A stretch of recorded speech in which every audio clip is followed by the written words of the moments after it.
तो मुझे पता है स्टूडेंट को क्या क्या समझ में नहीं आता, तो वो मैं सारा बताता हूँ कि यार ये समझ में नहीं आता, मेरे को भी नहीं आया था, इसको भी नहीं आएगा, ये यहाँ जाके बताता हूँ, ये नहीं मैं यहाँ जाके बताता हूँ। पर मैंने ये नहीं सोचा था किसी स्टूडेंट को सती नहीं समझ में आए, वरना तो मैं ये भी बता देता। पहले जब आदमी मरता था ना, मरता तो आदमी ये तो समझता है, मृत्यु तो समझता है, तो लुगाई को साथ में जला दिया करते, लुगाई समझता, पत्नी पत्नी है ना, पत्नी को साथ में जला देते, उसको क्या बोलते? अंग्रेजों ने कहा कि इस प्रकार होना गलत तरीका, अब नहीं होता ना, पहले होता था, किसने बंद किया? आगे बात समझ। और बता इसमें से, बाल विवाह, चाइल्ड मैरिज, समझ गया? चल ठीक है। आप देख लो, बाल गंगाधर तिलक का नाम सुना है? बहुत बड़े नेता रहे हैं ना भारत के। उन्होंने जब बाल विवाह की उम्र बढ़ा दी थी अंग्रेजों ने, पहले उम्र थी 10 साल, लड़कियों की शादी की उम्र की थी 10 साल, अंग्रेजों ने बढ़ा की 12, तो बाल गंगाधर तिलक ने उसके खिलाफ रैली निकाली। तुम क्यों कर रहे हो रे? तुम्हें क्या पता, फालतू की पंचायती 10 की, हमारी लड़की 10 की करे, 12 की करे, हम जाने, हमारा काम जाने। अब बाल गंगाधर तिलक जैसा पढ़ा लिखा आदमी इस प्रकार की बात कर रहा था, तो बाकी जनता का तो और ही ठीक ही रहा होगा। तो है जी, भारत में आदत है, भारत ने रंगीन टीवी का विरोध किया है कि रंगीन टीवी नहीं आना चाहिए भारत के अंदर, वरना हमारे टाबर रंगीन हो जाएंगे, ये उल्टी पुल्टी चीजें देख लेंगे। ऐसे तुम्हारे टाबर कौन थे, भले हैं, सुधरे हुए हैं। जिस प्रकार से जनसंख्या बढ़ाई है ना भारत ने, लगता नहीं है कि तुम्हें इन चीजों की जानकारी नहीं है। पर हम इस प्रकार का विरोध करते। कोका कोला का विरोध किया उन्होंने, पेप्सी कोका कोला का। चलो पेप्सी कोका कोला वाला समझ में आता है, स्वास्थ्य के लिए हानिकारक है, थोड़ा ऊंचा कर मोबाइल को, ढंग से वीडियो बना, क्योंकि 1 लाख रुपए तूने वीडियो बनाने के दिए, फिल्टर और लगा, मेरी गोरी आनी चाहिए फोटो। नहीं यार, बहुत बुरे बुरे वीडियो बनाते हैं ऐसे, यूं मेरे से डर डर के बनाते हैं, तो फिर इधर से आधी मुछे आधा कान है, गुंडा लगता है यार आदमी। थोड़ा ध्यान रखना चाहिए ना ऐसे। देखो, घर वालों ने 1,12,000 दिए इसको, ये तो 1,12,000 है, जा बेटे जा, सिमरन बना ले वीडियो अपने, है इसलिए आया तो कोचिंग वीडियो बनाने के लिए। तो क्या करेगा ये वीडियो बना के? जैसे तुम दोनों वीडियो बना क्या करते हैं, ऐसे ही बनाते हो, फिर यूट्यूब इंस्टा पे डाल देते, क्या कहा राजवीर सर ने क्लास में, है व्यूज आते हैं, फिर उससे पैसे मिलते हैं। अच्छा तुम्हें लगता है 1,12,000 वापस ले लेंगे? हे भगवान, नहीं, मोबाइल कल से बाहर रखवा लेना इनके सबके, फीस वापस लेने के चक्कर में लोग। नहीं नहीं, ऐसे नहीं होने देंगे हम। हाँ, कंप्यूटर का विरोध किया भारत ने, कंप्यूटर का, कंप्यूटर तो भली चीज है। अच्छा, विरोध भी किस बात पे? मतलब बड़ी बड़ी पार्टियों ने रैलियां निकाली, बीजेपी तब रैली निकाल गई थी, कंप्यूटर नहीं आना चाहिए भारत के अंदर। क्यों नहीं आना चाहिए? क्योंकि कंप्यूटर में आपने कहा कि एक कंप्यूटर 10 आदमी के बराबर काम कर सकता है, हाँ, तो फिर 9 आदमी बेरोजगार, फिर एक कंप्यूटर ने 10 का काम कर दिया, तो बाकी 9 क्या करेंगे? जबकि हकीकत आज ये है कि आप आगे जब पढ़ोगे ना, इकोनॉमी पढ़ोगे, तब आप पढ़ोगे रेमिटेंस, एक वर्ड पढ़ोगे रेमिटेंस। रेमिटेंस होता है कि विदेशों से कितना धन भारत आता है, विदेशों से कितना धन भारत, भाई किसी देश के लोग दूसरे देश में जाकर रुपए कमा के जब अपने देश में भेजते हैं, उसको बोलते हैं रेमिटेंस। दुनिया में सबसे अधिक वो जो धन है वो भारत कमाता है। दुनिया के सबसे अधिक लोग कहीं बाहर जाके काम कर रहे हैं, तो किसके कर रहे हैं? भारत। जनसंख्या ज्यादा अपने, तो अपने लोग बाहर जाकर काम कर रहे हैं। वो बाहर जाके काम करने वाले लोगों के अपने 2 ग्रुप है, एक तो मजदूरों के रूप में जा रहे हैं, जो अपने खाड़ी देशों में, अरब, ईरान, इराक, ये 2 देश है, इन देशों में अपने खूब सारे लोग जाके काम करते हैं। एक अपने जा रहे हैं इस कंप्यूटर वाले फील्ड में, सॉफ्टवेयर हार्डवेयर वाले, अमेरिका, ऑस्ट्रेलिया, कनाडा, यूके जाके वहां पे काम कर रहे हैं। पूरी दुनिया के अंदर ये कंप्यूटर वाला काम अपना ही है। इसलिए आप पढ़ते हो कि गूगल का सीईओ भारत का बन गया, माइक्रोसॉफ्ट का कोई सीईओ भारत का बन गया, कोई ट्विटर का सीईओ जो है वो कोई भारत का बन गया। अक्सर आप नाम पढ़ते रहते हो, क्यों चले गए? क्योंकि हमने कंप्यूटर चलाना बहुत जल्दी सीखा। भारत के लोगों की 2 विशेषताएं बड़ी जोरदार, इसलिए कंप्यूटर वाले फील्ड में बड़े जल्दी आगे निकले। ये तो हम बहुत जल्दी कंप्यूटर चलाना सीखे। एक, भारत के लोग सबसे अच्छी इंग्लिश बोलते हैं। तुम्हें लगता है? ऐसे मत करो सर, सुबह सुबह मजाक नहीं करते। पर जब मैं ये कहता हूं ना भारत के लोग सबसे अच्छी इंग्लिश बोलते हैं, इसलिए तब तुम खुद की तरफ मत देखा करो, तुम तमिलनाडु, कर्नाटक, आंध्र प्रदेश के बारे में सोचा करो, वो तो इंग्लिश ही बोलते हैं। तुम क्या खुद पे ले लेते हो बहुत जल्दी? ना ना, ऐसे नहीं हो सकता। अंग्रेजी मैं तो 3 पीटी पढ़ूंगा तो भी नहीं आएगी, साउथ वाले तो बोलते हैं। इसलिए वो जो ट्विटर के सीईओ, वो जो गूगल के सीईओ, वो जो माइक्रोसॉफ्ट के सीईओ, वो सारे साउथ वाले ही हैं। रमेश कुमार, सुरेश कुमार अभी तक ही नहीं बन रहा, वेंकटरमन, पुन्नु स्वामी, मुत्थु रेड्डी, लक्ष्मणम, सारे के सारे वही बन रहे हैं उधर वाले, क्योंकि उन लोगों को इंग्लिश अच्छी है, टेक्नोलॉजी बहुत अच्छी है। ये लेकर कभी और नोटिस करना, भारत के सारे वैज्ञानिक साउथ इंडियन है, सारे के सारे वैज्ञानिक आपको साउथ इंडियन मिलेंगे। जो ज्यादातर जो बड़े बड़े नाम अपवाद स्वरूप आपको इधर के मिल जाएंगे, पर ज्यादातर बड़े बड़े नाम उस साइड के मिलेंगे। कारण वही, उनकी इंग्लिश अच्छी, उनकी जो है वो टेक्नोलॉजी का ज्ञान बहुत अच्छा, इसलिए भारत वाले लोग खूब बाहर गए। बीच में बराक ओबामा से पहले राष्ट्रपति था जॉर्ज बुश अमेरिका का, तो जॉर्ज बुश का स्टेटमेंट है कि अमेरिकन तुम पढ़ाई कर लो, वरना इंडिया वाले तुम्हारी सारी नौकरी खा जाएंगे। तो इंडिया वाले जाके अमेरिका वालों की नौकरी खा गए, इसका मतलब अपने को खूब सारा ज्ञान है, तभी तो वहां पे गए। अंग्रेजी वाले में एक बात यह भी है कि दुनिया में अंग्रेजी केवल उन देशों में बोली जाती है जहां पर अंग्रेजों का राज था। अपने पे अंग्रेजों का राज था, इसलिए इंग्लिश अपनी अच्छी है। आप रूस, फ्रांस, जर्मनी, पुर्तगाल जाओगे, वहां किसी को अंग्रेजी आती नहीं, आप बोलनी नहीं आती किसी को। आप यदि थोड़ी सी ढंग से अंग्रेजी बोल दोगे तो उसके यूं पत्ते उड़ जाएंगे, क्या बोल गया। क्योंकि रूस वाला रशियन बोलता है, जर्मनी वाला जर्मन बोलता है, फ्रांस वाला फ्रेंच बोलता है, पुर्तगाल वाला अपनी पुर्तगाली बोलता है, सब अपनी अपनी भाषा बोल रहे हैं, उनको अंग्रेजी से कोई लेना देना। दो तीन काम, दुनिया में अंग्रेजी केवल वहीं बोली जाती है जहां पे अंग्रेजों का राज था। दुनिया में क्रिकेट वहीं खेली जाती है जहां अंग्रेजों का राज था। जहां अंग्रेज नहीं थे वहां क्रिकेट नहीं खेलते, वहां फुटबॉल खेलते हैं। इसलिए अंग्रेजों के राज वाले में क्रिकेट है। अंग्रेज अपने थे, भारत, पाकिस्तान, श्रीलंका, बांग्लादेश, अपने सारे सारे क्या खेल रहे हैं, राइट साइड में ड्राइविंग। अपने ड्राइविंग राइट साइड में बैठ के करते हैं, ये केवल उन देशों में जहां इंग्लैंड का राज था, बाकी पूरी दुनिया लेफ्ट साइड में ड्राइविंग करती है। ड्राइवर उधर बैठता है जिस बराबर वाली सीट पे, उधर से चलाते हैं गाड़ी, एक अपने ही चलाते हैं इधर वाली साइड से। ये अंग्रेजों का स्टाइल था, बाकी दुनिया ऐसे नहीं चलाती थी। अपने अंग्रेजों के साथ में रहे, इसलिए अपने चीजें सीख गए। धीरे धीरे अंग्रेजी पूरी दुनिया की भाषा बनी। अब तो बाकी देश भी सीखना चाहते हैं, हमें पहले से आ रही थी तो हमारी अंग्रेजी अच्छी, इसलिए अंग्रेजी और कंप्यूटर के ज्ञान की वजह से भारतीयों को खूब सारी नौकरियां मिल रही है। पर भारत में इन दोनों चीजों का विरोध होता है, अंग्रेजी का भी करते हैं, कंप्यूटर का तो किया ही था, शुरुआत के अंदर किया ही था, लेकिन इनकी वजह से भारत को बहुत फायदे मिले। भारत के बहुत अच्छे बाहर ज्यादा लोग गए, और जितने ज्यादा लोग अपने बाहर जाएंगे उसके दो फायदे हैं। एक फायदा तो ये है कि अपने लोगों को बाहर रोजगार मिल रहा है, तो वहां से पैसे कमा कमा के भारत भेज रहे हैं, अपना विदेशी मुद्रा भंडार ठीक हो जाता है। दूसरा फायदा ये है, जिस देश में अपने लोग जितने ज्यादा हो जाएंगे वहां की पॉलिटिक्स को प्रभावित करेंगे। तो ब्रिटेन का प्रधानमंत्री बना लिया हमने, ऋषि सुनक। और यदि इंडियन कहीं का प्रधानमंत्री बनेगा तो उन देशों के साथ हमारे रिलेशन अच्छे होंगे बुरे। एक देश है नॉर्वे, नॉर्वे देश का नाम सुना, नॉर्वे। नॉर्वे एक देश है, तो वहां के एक डॉक्टर साहब एक बार अपने यहाँ कोचिंग आए थे, नॉर्वे बिहार के हैं, नॉर्वे काम करते हैं। तो उन्होंने किस्सा सुनाया कि एक बार वहां जो इंडियंस रहते हैं ना वो सारे इकट्ठे हुए, बड़े बड़े पदों पे जो इंडियंस है, 50,000 इंडियन रहते हैं वहां पे, और जो बड़े बड़े पदों पे ऐसे कोई 1500 2000 लोगों को बुलाया, मीटिंग हुई है। राजदूत, जैसे नॉर्वे में भारत का कोई बंदा रहेगा राजदूत, वो आए हुए खुद, बड़े बड़े पदों, मतलब वहां जो डॉक्टर लगे हुए, वहां जो इंजीनियर लगे हुए, वहां किसी सॉफ्टवेयर कंपनी में कोई बड़ा सीईओ बना हुआ, किसी मैनेजमेंट कंपनी में, वो सारे आए। सबको कहा अपना एक्सपीरियंस शेयर करो। अपने क्या लोगों के अंदर यूं देशभक्ति बाहर जाने के बाद ज्यादा जागती, यहाँ तो नहीं रहती, बाहर जाके ज्यादा जागती। तो उन सबने कहा बस बहुत हो गया, नॉर्वे में कमाई, अब वापस अपने देश जाएंगे। शाहरुख खान जैसे स्वदेश मूवी में वापस आया था वैसे, और जाके देश की सेवा करेंगे। मैं यहाँ नॉर्वे वालों के मरीजों का इलाज क्यों करूं, मैं भारत में जाके मरीजों का इलाज करूंगा। मैं यहाँ नॉर्वे में पुल क्यों बनाऊं, मैं मेरे देश भारत में जाके पुल बनाऊंगा। मैं यहाँ इनके लिए सॉफ्टवेयर क्यों बनाऊं, मैं मेरे देश भारत में जाके सॉफ्टवेयर बनाऊंगा। मैं भारत के लिए कुछ करना चाहता हूँ। लास्ट में नॉर्वे वाला राजदूत खड़ा हुआ, उसने कहा दिमाग खराब है तुम्हारा, एक को भी नहीं जाना, ये रहना है, आगे जनसंख्या खूब है वहां, और तुम तो कसम खाओ कि हर साल हर आदमी 5 इंडियंस को यहाँ और बुला लेगा, ताकि कुछ लोगों को रोजगार मिले, उधर थोड़ा दबाव कम हो, वो अच्छी जिंदगी जिए, इधर रोजगार मिल जाए उनको। दूसरा, अभी नॉर्वे में पाकिस्तानी रहते हैं 5 लाख, इंडियन रहते हैं 50,000, इसलिए नॉर्वे कश्मीर वाले इश्यू पे पाकिस्तान का पक्ष लेता है, क्योंकि वोट पाकिस्तान ज्यादा डाल रहे हैं उधर। यदि हमारे ज्यादा होंगे तो नॉर्वे किसका पक्ष लेगा, तो वहां यूएनओ में वोटिंग होती है, वहां एक वोट बढ़ जाएगा अपना। इसलिए तुम तो ये कमर कस लो कि खुद अपने बलबूते पे और इंडियंस को बुला बुला के जनसंख्या पाकिस्तानियों से ज्यादा कर देंगे, ताकि इनसे ज्यादा अपने हो जाएंगे तो अपने यहाँ पे नॉर्वे अपना पक्ष लेने लग जाएगा। ये सच्चाई भी है, ये बात भी है कि आपने लोग बाहर ज्यादा रहेंगे तो बाहर के देश अपने पक्ष ज्यादा लेंगे अपने आप के अंदर। पर है जी, भारत में इन सब चीजों का विरोध होता है। नहीं नहीं, जब भी कोई बात होती है तो भारत में उसका क्या कर दिया जाता है, विरोध। धीरे धीरे समझ में आता है कि ये चीज क्या थी।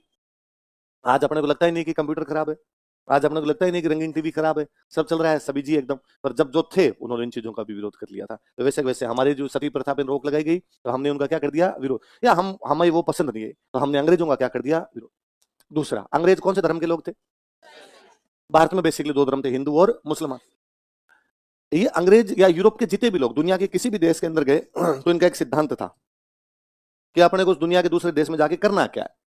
तो एक सिद्धांत था इनका 3G, क्या था, गोल्ड, ग्लोरी और गोल्ड। क्या सिद्धांत बता दोगे? गोल्ड, ग्लोरी और अंग्रेजों का यह था कि हम जिस भी देश में जाएंगे वहां पर बिजनेस करेंगे। बिजनेस करेंगे तो क्या मिलेगा, सोने में बिजनेस होता है, गोल्ड मिलेगा अपना, धन मतलब गोल्ड का मतलब धन है। दूसरा क्या है, जहां जाएंगे वहां कब्जे कर लेंगे, जहां जाएंगे वहां कब्जा करेंगे तो क्या मिलेगी अपने को, ग्लोरी। आप ना कभी इसको यूं सोचना कभी इस बात को कि जब अंग्रेजों का पूरी दुनिया पर राज था, पूरी दुनिया पर मतलब पूरी दुनिया पर था इनका, अमेरिका कनाडा भी उनके पास थे, ऑस्ट्रेलिया न्यूजीलैंड भी उनके पास थे, अफ्रीका भी उनके पास था, और इंडिया के आसपास वाला हिस्सा भी उनके पास है। सारे महाद्वीप हो गए, सारे महाद्वीपों पे कब्जा किए बैठे। उस समय उनका एक कोई बच्चा, मान 9th क्लास का स्टूडेंट है, उसको क्लास में कहा कि बच्चों वर्ल्ड का मैप खोलो, और बच्चे ने वर्ल्ड का मैप खोला और सब जगह इंग्लैंड का कब्जा, कि नीचे भी इंग्लैंड, वहां भी इंग्लैंड, यहां भी इंग्लैंड, यहां भी इंग्लैंड। उसको अच्छा नहीं लगता, आ गया इससे बड़ी ग्लोरी क्या हो। मैं कहता हूं अपने, मैं ना कई बार यूं अकेले बैठ के सोच लेता हूं ना कि भारत, कश्मीर तो पाकिस्तान ने दबा रखा, उस पर दोबारा कब्जा कर लेगा तो भी बाढ़ खड़े होते हैं। गूज बम्स होते हैं, जबकि वो तो अपना ही है, लेना है वापस। तो मान लो भारत श्रीलंका और नेपाल भूटान पे कब्जा कर ले, तो अपने नागे होके नहीं नाचे क्या? हाँ, हमने कब्जा किया है। इंग्लैंड का तो यार वो हालत था, तो उनको ग्लोरी मिली। तीसरा कौन सा है? वर्ड मिल रहा है, ग्लोरी मिल रही है। अब पूरी दुनिया को बनाना ईसाई, तो उन्होंने सब जगह प्रयास किया। उन्होंने भारत में भी कहा कि लोगों को क्या बना दिया जाए? ईसाई। तो अब ईसाई बनाने के लिए क्या करना पड़ेगा? तो किसी भी दुकानदार को अपना सामान बेचने के लिए दो काम करने पड़ते हैं। अपने सामान को तो अच्छा बताओ, और जो पुरानी दुकान है उनके सामान को खराब बताओ। इसका मतलब ईसाई धर्म को तो क्या बताना पड़ेगा? अच्छा। और हिंदू और इस्लाम धर्म उनकी क्या करनी पड़ेगी? बुराइयां। इसलिए अंग्रेजों ने बाकायदा अपने खूब सारे लोग भेजे कि तुम ये काम करो, मिशन पर भेजे। किस पे भेजे? उनका एक ही मिशन है। क्या मिशन है लोगों को? इसलिए उन लोगों को बोलते मिशनरी। क्या बोलते हैं? जो मिशन पर आए वो लोग क्या कहलाए? तो क्रिश्चियन मिशनरी आए, खूब सारे ईसाई मिशनरी आए, और उन्होंने आके कहा कि दुनिया का सबसे अच्छा धर्म ईसाई धर्म है। हमने कहा बताओ कैसे? यार देखो, हमारे को जाति वाती होती नहीं, सब ईसाई है, सब बराबर है, कोई ऊंच नीच किसी प्रकार की, छोटा बड़ा कुछ भी होता। फिर तुम्हारी तरह ये भी नहीं कि डेली वर्थ करो, आज मेला आ गया ना, त्योहार आ गया, संडे के दिन जाके चर्च में घंटी बजाओ, रेडी। तुम्हारी तरह ज्यादा कोई यूं पूजा पाठ करने की भी हमें आवश्यकता। तो हमने कहा हाँ, धर्म अच्छा है, आपका धर्म अच्छा है। तो अंग्रेजों को लगा ये तो अपनी तरफ तो नहीं आ रहे, बस ये तो तारीफ करके जा रहे हैं। फिर उन्होंने कहा यार तुम्हारे वाला तो कितना खराब है। हमने कैसे? हमने कहा यार एक तो तुम्हारे देवता ही नहीं समझ में आ रहे, सोमवार को अलग होता है, मंगलवार को अलग होता है, बुधवार को अलग है, बृहस्पतिवार को अलग, और देवता की शक्लें और नहीं समझ में आ रही। कोई भाई साहब हाथी जैसा दिखता है, कोई चीते जैसा दिखता है, तुम्हारा आदमी है क्या है तुम्हारे वाले? आप ना, मैं गणेश जी के बारे में खुद ये कह देता हूँ कि यार गणेश जी महाराज कितने मोटे हैं, डाइटिंग नहीं करते। और गणेश जी महाराज की गाड़ी जो एकदम छोटी सी चूहा, उस पर घूम रहे हैं, थोड़ी गणेश जी को डाइटिंग करनी चाहिए। पर कोई तीसरा आदमी मेरे को कहना कि गणेश जी के सूंड है, तो मेरा जी करता है मैं तेरी सूंड तोड़ूं। गणेश जी के बारे में तू कुछ नहीं बोल सकता, माई फ्रेंड गणेशा, मैं गणेश जी के बारे में कुछ ही बोल सकता हूँ, है ना। तो अंग्रेजों ने जब इस प्रकार की बातें की तो हमें बड़ा बुरा लगा। तो अंग्रेज जो थे वो हिंदू और इस्लाम धर्म का क्या उड़ाने लग गए थे? मजाक उड़ाना। एक राइटर है बांकी दास, क्या नाम राइटर, और इन्होंने एक बुक लिखी, आयो अंग्रेज मुल्क रहे ऊपर, अंग्रेज हमारे देश पर आ गए। तो बताओ, अंग्रेजों का विरोध होगा, अंग्रेजों की तारीफ होगी? अब ये कोई किताब पढ़ेगा, अब इसमें तो वो बुराइयां करेंगे, अंग्रेजों ने ये कर दिया वो कर दिया। अब कोई बुक पढ़ेगा, उसको लगेगा यार अंग्रेज तो गलत है, तो उसमें अंग्रेजों के खिलाफ भावना आएगी, अंग्रेजों के खिलाफ भावना आएगी तो क्या करेगा? क्रांति। ऐसे कैसे सूर्यमल मिश्र ने क्या लिखी? वीरता के 700 दो, 700 को बोलते सत सही, 700 क्या बोलते हैं? और आप एक एक दुआ पढ़ेंगे तो आपको यूं लगेगा, इला ने देनी अपनी ने हालर यो हुल राय को पुत्र सिखाना है पालना है मरण बढ़ाई मार, जिन बन भूल ने जाऊं ता गेंद गियो गिदराज उन बन जंबुक ताखड़ान उधम मंडे आज, जिन बन भूल ने जाऊं था, जिस वन में भूल कर भी नहीं जाते थे, गेंद गियो गिदराज, बड़े बड़े गेंडे और गिद्धों जैसे जानवर भी उस वनों में जाने से कतराते थे, उन बन जंबुक ताखड़ा, उन वनों में आज सुअर और गिद्दड़ आके उधम मंडे आज आगे बदमाशियां कर जाते हैं। कहने का मतलब था, जिस राजस्थान में कभी मुगल और तुर्क भी आने से डरते थे कि राजस्थान वाले लड़ाई कर लेंगे, उस राजस्थान में अब अंग्रेज आगे नेतागिरी कर लेते हैं। तो आप पढ़ने वाले क्या लगेगा कि अपने बड़कों ने तो मुगलों तुर्कों से भी लड़ाई लड़ ली, और अंग्रेज उनसे तो हड़के, अपने इनसे नहीं लड़ पा रहे, तो उसमें लड़ने की भावना आएगी कि नहीं आएगी? बस तो इन्होंने राष्ट्रवादी भावनाओं का संचार किया। अब अंग्रेजों की फौज में क्या है? अफसर तो ज्यादातर होते थे अंग्रेज, और फौजी जो ज्यादातर होते वो कौन होते? इंडियन, या थोड़े बहुत फौजी भी अंग्रेज हुआ करते। पर अंग्रेज ये काले गोरे वाला भेदभाव पूरा अलग करते कि काले लोगों का खाना अलग, गोरे लोगों का खाना, काले लोगों के रहने पीने खाने की व्यवस्था अलग, और उनके रहने सोने पीने की व्यवस्था अलग। काले लोगों की तनख्वाह कम, गोरे लोगों की तनख्वाह ज्यादा, काले लोगों का प्रमोशन कम, गोरे लोगों का प्रमोशन। फिर इंडियंस को लगने लग गया कि यार मैं इन अंग्रेजों के लिए लड़ता हूँ, जितना गोरा लड़ता है उतना उतना मैं लड़ता हूँ, उसके बावजूद यार ये मेरे से इस वजह से भेदभाव करते हैं कि मेरा रंग गोरा नहीं है। ये बात तो गलत है यार। तो सैनिकों में भावना बहुत ज्यादा थी, तो सैनिक पहले से परेशान थे दो चीजों से, एक तो सैलरी कम थी, एक प्रमोशन कम थी। क्या क्या? इसलिए क्रांति की शुरुआत सैनिकों ने की। पढ़ा था हमने, अंग्रेजों के पास पहले एक बंदूक थी, उस बंदूक का नाम था ब्राउन बेस, और इसकी जगह अंग्रेज अब एक नई बंदूक लेके आ गए थे, एनफील्ड। और मैंने बताया था इस एनफील्ड बंदूक में जो भी कारतूस यूज में लिए जाते उन पे क्या लगी होती थी? चर्बी। क्या लगी होती? चर्बी लगी होती थी। ग्रीड्स कार्टिजेज, चर्बी वाले कारतूस। इनकी वजह से सैनिकों को लगता था हमारा धर्म क्या हो जाएगा? भ्रष्ट। तो सैनिक नाराज पहले से थे, इस बात ने और नाराज कर दिया, तो उन्होंने क्या कर दी? क्रांति। जनता क्यों नाराज थी? कि जनता इसलिए नाराज है क्योंकि राजाओं की सुरक्षा के लिए नई सेना बनाई, उसके खर्चे पूरे किस पर आ गए थे? जनता। उनका टैक्स बढ़ गया था, उनके व्यापार वाणिज्य समाप्त हो गया था, उनके उद्योग धंधे समाप्त हो गए। सामंत क्यों नाराज है? क्योंकि उनके प्रिविलेज समाप्त हो गए, उनके टैक्स समाप्त हो गए, उनकी सेनाएं क्या हो गई? समाप्त। समाज क्यों नाराज है? क्योंकि उनके सामाजिक नीति नियमों में क्या किया जा रहा है? इंटरफेयर। धर्म को लेकर लोग क्यों नाराज है? क्योंकि ईसाई बनाने के लिए हिंदू और इस्लाम धर्मों क्या उड़ा रहे हैं? मजाक। फौजी क्यों नाराज है? क्योंकि उनसे काले गोरे के आधार पर क्या किया जा रहा है? भेदभाव। ये सब कारण पहले से चल रहे थे, पर सैनिकों को एक नया कारण मिला कि चर्बी वाले कारतूस, तो सैनिकों ने क्रांति की। अब सैनिक किसी ना किसी घर का ही तो है। अब एक फौजी है, मान लो अपना कोई भाई है, मेरा भाई फौजी है, और मैंने सुना वहां पर मेरे भाई को उसका धर्म भ्रष्ट कर रहे हैं, तो मैं भी नाराज होऊंगा, उसका परिवार भी नाराज होगा ना। और परिवार पहले से नाराज था क्योंकि टैक्स ज्यादा लग रहा था, तो अब वो मिल गए। जनता और सेना सब जगह मिल गई, जनता और सेना मिल गई, तो क्रांति क्या हो गई? बड़ी। लेकिन हमने एक बड़ी क्रांति की, लेकिन फिर भी क्या क्रांति सफल हो गई थी? हम अंग्रेजों को हटा के बहादुर शाह जफर को बादशाह बनाना चाहते थे, क्या हम ऐसा करने में सफल रहे? क्यों ऐसे? एक तो संगठन अच्छा नहीं था, एक नेता अच्छे नहीं थे, एक उनकी प्लानिंग अच्छी और है भी। 57 क्रांति में संगठन है ही नहीं। तो एक वो देखो, एक दिन हम बात कर रहे थे कि ऑर्डर एक जगह से आने चाहिए, ऑर्डर अलग अलग जगह से आते हैं तो पार पड़ती ऑर्डर एक जगह से तो आ नहीं रहे थे, जब जिसकी मर्जी है तब हथियार उठा लिए। अलग अलग जगह पे क्रांति, अलग अलग टाइम में भी, इसलिए अंग्रेजों को क्रांति दबाने का पूरा मौका मिल जाता। नसीराबाद में भी दबा दी, तब जाके नीमच में फिर दबा दी, तब जाके आबू में, तब दबा दी, अब जाके कोटा में, सारे एक साथ कर जाते तो अंग्रेजों को समझ में नहीं आती भाई कहाँ दबानी और कहाँ नहीं दबानी, तो बुलबुला फूट जाता अंग्रेजों का पूरा ही। देखो अंग्रेजों ने जब 57 की क्रांति हुई ना, बताओ राजस्थान में कितने अंग्रेज रहे होंगे? जब राजस्थान में क्रांति हुई तो राजस्थान में अंग्रेज कितने रहे होंगे? अफसर होते थे, 29 अफसर थे उनके, बाकी सारे के सारे इंडियन थे। हैं? नीमच से अपने अजमेर में इधर, और वो तो महिला परिवार, महिलाएं और बच्चे हैं, ऑफिसर वगैरह जो लड़ने वाले लोग हैं वो इतने ही थे, बाकी सारे के सारे इंडियन ही थे। पर इतना दिमाग ही नहीं लगाया आपने। ब्यावर खेरवाड़ा ने छावनी नहीं की, और छावनी में क्रांति की भी नहीं।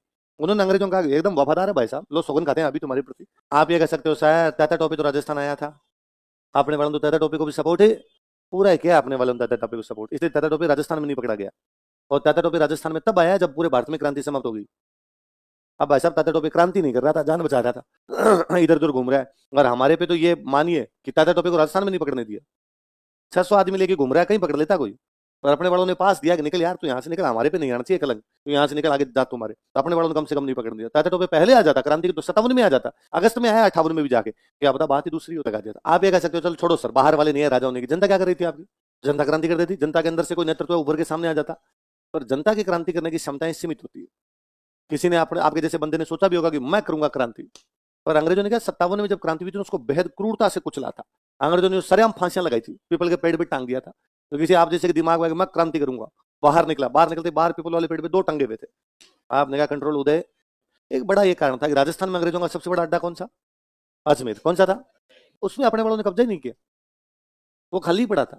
भाई अंग्रेजों को सारे डायरेक्शन कहां से मिल रहे हैं? अजमेर से। अजमेर पे कब्जा कर लेता, डायरेक्शन मिलने क्या हो जाते? बंद, बस खेल ही खत्म कर लेते। पर अजमेर की तरफ इन लोगों को किसी का ज्यादा ध्यान है नहीं गया। अंग्रेजों के पास क्या वेल ट्रेन्ड आर्मी थी, जिसके बहुत अच्छे अच्छे कमांडर्स थे। वो कमांडर दुनिया में हर जगह लड़के आए हुए थे। उनके किसी कमांडर ने यूरोप में लड़ाई लड़ी है, उनका कोई कमांडर कहीं अमेरिका भी लड़के आया होगा, उनका कोई कमांडर कहीं अफ्रीका में लड़ा होगा, सब अलग अलग जगह पे लड़े हुए कमांडर्स थे उनके। उनके सामने ऐसे लोग जा रहे थे जिन्होंने पहली बार हथियार उठाए थे। आप यदि 1000 लोग भी मिल जाओ ना, और सामने 10 फौजी खड़े हो, तो भगा भगा के मारे, है ना? भले आपके पास हथियार हो तो भी, क्योंकि उनको ट्रेनिंग होती है, उनको पता होता है कैसे चलना है, क्या करना है, कैसे गोली नहीं लगेगी, कैसे गोली मारनी है सामने। तो ये तो यूं ही गए थे भाई साहब उठ के। आप प्रशिक्षित सेना, ट्रेंड आर्मी का मुकाबला कभी भी करे नहीं पाओ। अंग्रेजों की ट्रेंड आर्मी थी पूरी। फिर दूसरे हथियार, वो आर्मी थी भाई साहब, आर्मी के पास पूरे हथियार थे। यहाँ तो किसी का हाथ में लठ है तो लठ, किसी के भला है तो भला, कोई चिमटार बेलन लेके घूम रहे थे इधर उधर, जो अंग्रेज दिखेगा मारेंगे, उन्होंने गोलियों से मार दिया भाई साहब। और अपने बड़ा दिमाग तो जोरदार लगाया। मेरठ वाले सबसे पहले क्रांति करते हैं, मेरठ वालों ने सबसे पहले कब्जा कर लिया जाके दिल्ली पे। दिल्ली पे कब्जा बहुत बड़ी बात है, दिल्ली सेंटर है, दिल्ली पे कब्जा करके लोग। पर दिल्ली में जाते अंग्रेजों की एक एक चीज को समाप्त कर दो, तो अंग्रेजों का जो तोप खाना था ना उसकी आग लगा दी। 4 महीने दिल्ली में बैठे रहे। 4 महीने बाद अंग्रेज दिल्ली पर कब्जा करने के लिए वापस आए। तो अंग्रेज दिल्ली पे कब्जा करने आए, कोई बात नहीं, वापस लड़ेंगे अपने, लाओ हथियार लाओ, कहां से? तोप खाने से। तो उसको आग लगा दी थी। तो क्यों लगाई थी आग? आपने तो कहा था अंग्रेजों की एक एक चीज को समाप्त करनी है। आप तो आप भालों से लड़े, सामने वालों के पास बंदूकें हैं। आप नोटिस कीजिए क्रांति के बड़े नेता कौन है? बहादुर शाह जफर। एक नेता कौन है? नाना साहब। बहादुर शाह जफर की क्रांति करने का एक कारण और था। भारत में गवर्नर जनरल आया था डलहौजी। कौन आया था? मुगल बादशाह समाप्त हो गए थे, अंग्रेजों की पेंशन लेके लाल किले में चुपचाप बैठे रहते। तो डलहौजी को लगा कि यार क्यों पेंशन क्यों देनी इनको, ताकत तो इनके पास है नहीं। तो डलहौजी ने बहादुर शाह जफर को बुला के कहा कि तू लास्ट है जिसको पेंशन मिल रही है, तू लास्ट है जो नाम के आगे मुगल बादशाह लगाता है, तू लास्ट है जो लाल किले में रहते हो, इसके बाद तेरी औलाद को पेंशन नहीं देंगे। खाना खिलाओगे उनको? खाना खाओगे तुम? है? अरे जोर से तो बोलो। पक्का? कैसे लेके जाओगे? बस है सारे जाओगे?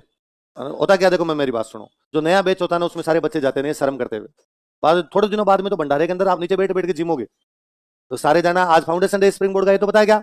बोलो हैप्पी बर्थडे। तो जिम आओ।